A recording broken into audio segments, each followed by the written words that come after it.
Hello बच्चों, स्वागत है आपका विद्या स्टडी के चैनल पर। और आज से हम कक्षा 9वीं की गणित स्टार्ट कर रहे हैं। चूँकि मुझे पता है कि आप पिछली साल 8वीं करके आए हैं, तो वहाँ पे बिल्कुल क्योंकि पढ़ाई नहीं हुई है तो आप ज़ीरो अपने आप को थोड़ा सा ठगा हुआ महसूस करेंगे, क्योंकि इस कोरोना ने आपकी क्लास 2.5 साल से क्योंकि टोटल बंद रखी है। तो चलिए हम ऑनलाइन अब प्लेटफॉर्म पर पढ़ना स्टार्ट करते हैं। ठीक है बच्चों, तो चलिए स्टार्ट करते हैं आज से कक्षा 9वीं यानी कि अध्याय फर्स्ट है संख्या पद्धति। पहले हम आज इसका इंट्रोडक्शन देखेंगे, क्योंकि इसमें से इंट्रोडक्शन का मतलब इसमें संख्या पद्धति संख्या कितने प्रकार की होती है। ठीक है, क्योंकि इसमें से एक क्वेश्चन बनता है क्रम से, जो अभी मैं क्रम से पढ़ाऊंगा संख्या पद्धति मतलब संख्याओं के बारे में, तो वही से एक प्रश्न बन के आता है कि बताइए प्रत्येक प्राकृतिक संख्या पूर्ण संख्या होती है या नहीं। ऐसे प्रश्न पूछते हैं, क्योंकि इस अध्याय में से टोटल 6 अंक का आएगा लगभग, जिसमें से 2 विकल्प होंगे और एक 4 अंक का क्वेश्चन होगा। चलिए तो देखते हैं इस सवाल को। इंट्रोडक्शन मतलब कि हमें संख्या पद्धति में क्या देखना है कि संख्या कितने प्रकार की होती है। तो सबसे पहले संख्या पद्धति में हम पहले नंबर देखेंगे बच्चों, क्या नंबर 1 में प्राकृतिक संख्या। कौन सी देखेंगे बच्चों? प्राकृतिक संख्या। बिल्कुल जैसा मैं लिखवा रहा हूँ वैसे की वैसे आप नोट कर लेना और इनको याद कर लेना। ठीक है, एक रजिस्टर बना लेना, उसमें नोट कर लेना, क्योंकि अगर आपको इसका क्रम याद रहेगा तभी आप क्वेश्चन विकल्प के कर पाएंगे। ठीक है, तो चलिए प्राकृतिक संख्या। प्राकृतिक संख्या यानी इसकी नॉर्मल डेफिनेशन देखें तो वे संख्या कहलाती है जो हमें प्रकृति से प्राप्त हुई। ठीक है, जैसे प्रकृति से मतलब कि जैसे आपके दादाजी थे, ठीक है, तो वो इतना पढ़ना लिखना नहीं जानते थे। ठीक है, तो वो भी लेकिन गिनती करते थे, यार मेरे यहाँ पे सवार इतने बोरा अनाज हुआ, इतने बोरा झुंडी हुई। पहले चूंकि ज्वार होता था, ज्वार, ठीक है, तो वे ऐसा बोलते थे मेरे यहाँ पे 50 गाय हैं। तो वो प्रकृति से मतलब वो पढ़ना तो नहीं जानते थे लेकिन फिर भी गिनती रखते थे। ठीक है, तो प्राकृतिक यानी कहाँ से स्टार्ट होगी? 1 से। 1 यानी वे संख्या जो हमें प्रकृति से प्राप्त हुई। ठीक है, आपने पढ़ रखा है। तो 1 2 3 4 5, ठीक है, डेस अनंतता खत्म नहीं हुई। फिर दूसरे नंबर पे क्या? प्राकृतिक के बाद, ठीक है, यानी हमें 9 तक जाने के बाद 10 में क्या जरूरत पड़ी? 0। ठीक है, तो पूर्ण नहीं हुए थे, तो यहाँ पे प्राकृतिक के बाद आ गया पूर्ण संख्या। क्या आ गया? पूर्ण संख्या। ठीक है, पहले मैं लिखवा देता हूँ कितनी होती है पूर्ण। फिर आ जाएगा आपका क्या? प्राकृतिक संख्या। प्राकृतिक संख्या सॉरी पूर्णांक संख्या। क्या आ जाएगी? पूर्णांक, इंटीजर नंबर। इससे प्राकृतिक संख्या नेचुरल नंबर बोलते हैं, इसको कैपिटल एन से रिप्रेजेंट करते हैं। ठीक है, प्रदर्शित करते हैं कैपिटल एन से। इसको पूर्ण संख्या होल नंबर यानी इसको डब्ल्यू से प्रदर्शित करते हैं। और ये पूर्णांक है, इंटीजर नंबर, इसमें आई से प्रदर्शित करते हैं। ठीक है, फिर आ जाएगा आपका सम। फिर आ जाएगा क्या? विषम। ये तो आप लोग जानते हैं। ठीक है, सम विषम बहुत छोटी बात है।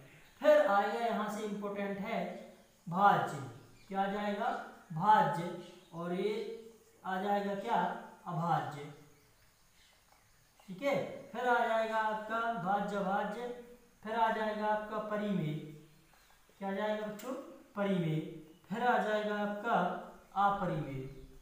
अपरिमेय। फिर आ जाएगा आपका क्या? वास्तविक संख्या। क्या आ जाएगा बच्चों? वास्तविक संख्या। तो इतनी आपको ये संख्याएं एग्जैक्ट बिल्कुल क्रम से याद रखना है। अगर आपने इसको याद कर लिया तो समझो आपके 2 अंक तो पक्का हो गया। ठीक है, 2 अंक पक्के हो गए। और इसके अलावा आपको ये नॉलेज होना चाहिए इतनी सारी संख्या। ये तो वैसे गणित जब भी आप पढ़ोगे, चाहे 10th में पढ़ोगे चाहे अगली क्लास में पढ़ोगे, तो ये जरूरत है। चलिए, तो हमने प्राकृतिक देख लिया, जो कहाँ से स्टार्ट होती हैं? जो 1 से स्टार्ट होती है। ठीक है, 1 2 3 4 5। ठीक है, फिर आया पूर्ण संख्या। पूर्ण में मतलब कि हम 10 के बाद 9 के बाद हम 10 लिखने गए तो वहां पर हमें शून्य की जरूरत पड़ी। ठीक है, तो अभी पूर्ण नहीं हुए थे। जब हमें मतलब जब हम प्राकृतिक संख्या में, इसके डेफिनेशन में क्या लिख सकते हैं कि भैया प्राकृतिक संख्या में यदि शून्य को शामिल कर लिया जाए, तो प्राप्त संख्या पूर्ण संख्या कहलाती है। मतलब कि जो 1 से स्टार्ट होती है उसमें शून्य आ गया। 0 1 2 3 4 डैश अप टू 1। ठीक है, अनंत तक। तो शून्य।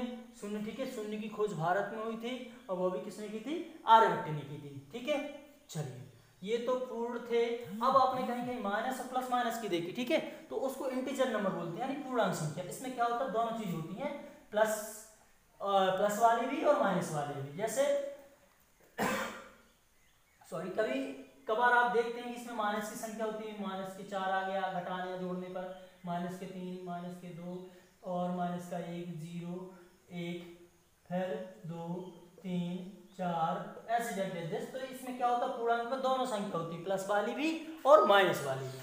तो ये क्या कहलाएगा आपका पूर्णांक। सम तो आपको पता है जिसमें 2 का क्या हो जाए, 2 का भाग चला जाए, जैसे 2, 4, 6, 8, 10, 12 ये सम हो गई। जिसमें 2 का भाग ना जाए तो वो विषम, जैसे 1, 3, 5, 7, 9, ठीक है, जिसमें 2 का ना जाए 11। अब आइए भाज्य।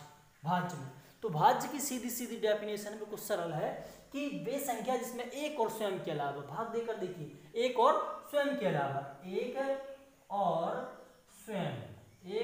स्वयं के अलावा, इसकी डेफिनेशन आपको याद रखनी पड़ेगी, तभी आप बता पाएंगे कि ये भाज्य है कि ये अभाज्य है।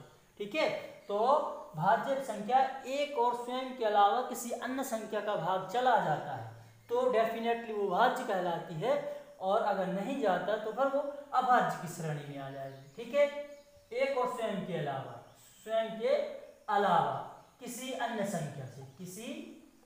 संख्या से भाग चला जाए। ठीक है, चलिए इसको चेक करते हैं। जैसे कि हमने कहा एक, अच्छा एक को तो क्रॉस लगा दीजिए आप, एक ना तो भाज्य है और ना ही अभाज्य है, दोनों की श्रेणी में नहीं आती है। ठीक है, तो भाज्य कहां से स्टार्ट होगी, 2 में किसी अन्य संख्या का भाग लगा के देखिए, 2 में एक तो छोड़ दीजिए 1 का, और 2 का स्वयं क्या हुआ 2, तो 2 का, इन दोनों का बस भाग जा रहा है, क्या इसमें 3 का भाग जा रहा है, आप कहोगे नहीं जा रहा सर, तो मतलब ये क्या है, अभाज्य है। तो 3 में एक और स्वयं, यानी 1 और 3 के अलावा किसी अन्य का जाएगा, आप कहोगे नहीं जाएगा, तो ये भी अभाज्य है। मतलब कि ये 4, क्या है बच्चों, 4 में देखिए 1 का तो जाएगा, 4 का जाएगा, इसके अलावा आप कहोगे सर इसमें तो कै का जा रहा है, इसमें 2 का जा रहा है, कै का जा रहा है, 2 का, 2 दूनी 4। तो भाज्य संख्या कहाँ से स्टार्ट होगी, जैसे 4 के बाद 6 के बाद 8, 9, 10 ये। ठीक है, अब ये 9 भी आएगा, क्यों, क्योंकि इसमें 1 और 9 के अलावा 3 का भाग जा रहा है। तो अभाज्य क्या बचेंगी, अरे आप अभी तो बताया सर आपने कि जिसमें 1 और स्वयं के अलावा भाग ना जाए, तो कौन कौन सी बची, जैसे अपन ने अभी क्या देखा, अपन ने अभाज्य संख्या में देखा कि 2, हाँ एक और याद रखना, 2 एकमात्र ऐसी पूछा जाता है बड़ी बड़ी परीक्षाओं में कि ऐसी कौन सी सम संख्या है जो अभाज्य है, तो 2 एकमात्र ऐसी सम संख्या है जो कि अभाज्य है।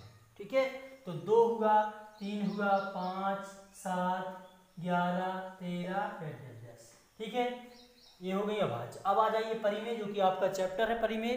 ठीक है, इसी से संबंधित आपको क्वेश्चन मिलेंगे। ठीक है, हाँ इसमें से निकालना पड़ेगा, 2 परिमेय के बीच बहुत सारी परिमेय संख्या निकालिए। चलिए तो उसको हम बाद में देखते हैं, पहले इसकी डेफिनेशन देख लें। परिमेय संख्या वे संख्या जिसे हम P/Q के रूप में